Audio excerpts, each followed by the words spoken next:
ആര് എന്ത് പ്രവർത്തിച്ചാലും അവരുടെ പ്രവർത്തനങ്ങൾക്കുള്ള പ്രതിഫലം അല്ലാഹു നാളെ മഹ്ശറയിൽ വെച്ച് നൽകുമെന്നാണ്. അൽ-യൗമ ഇന്ന് തുജ്സാ കുല്ലു നഫ്സിൻ ബിമാ കസബത്, ഓരോ മനുഷ്യനും ചെയ്ത സകല പ്രവർത്തനങ്ങൾക്കുമുള്ള പ്രതിഫലം അല്ലാഹു ഇന്ന് നൽകും.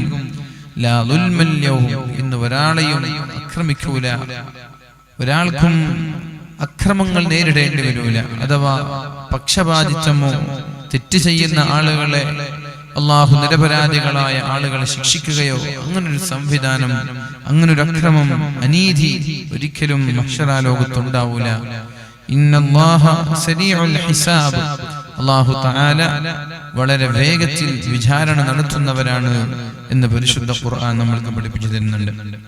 നമ്മൾ ആദ്യം പറഞ്ഞു വെച്ച ഹദീസ് അൽ ബിർറു ലാ യബ്ല, നമ്മൾ ചെയ്യുന്ന നന്മകളൊന്നും നശിച്ചു പോകില്ല.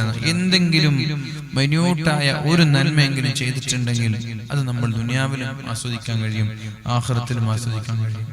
അതാണ് അല്ലാഹു പറഞ്ഞത്, വമൻ യഅമൽ മിസ്ഖാല ദർറത്തിൻ ഖൈറൻ യറഹ വമൻ യഅമൽ മിസ്ഖാല ദർറത്തിൻ ശർറൻ യറഹ.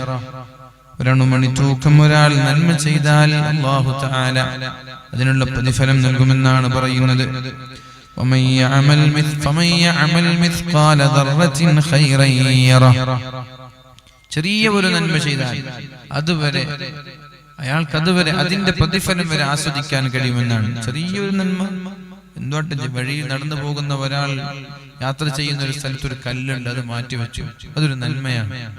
അത് മാറ്റിവെച്ചതിന്റെ പേരിൽ വരെ പ്രതിഫലം അയാൾ ആസ്വദിക്കുമെന്നാണ്. അതേപോലെ ചെറിയൊരു തെറ്റു ചെയ്താൽ അതിനും ശിക്ഷയുണ്ടാകും.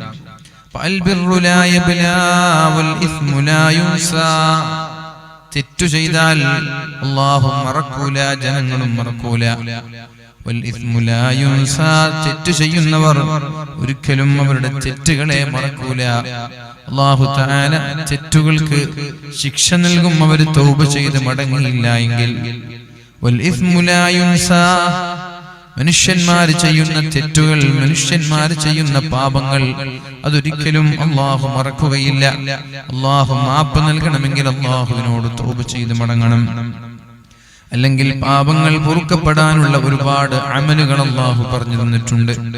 അതിൽ ചിലതാണ് സ്വതഖ ചെയ്യുക എന്നുള്ളത്, അതിൽ ചിലതാണ് മാതാപിതാക്കളോട് മര്യാദയോടെ ബഹുമാനത്തോടെ പെരുമാറുക എന്നുള്ളത്, അതേപോലെ തന്നെ ഇൽമിന്റെ സദസ്സുകളിൽ ഇരിക്കുക എന്നുള്ളത്.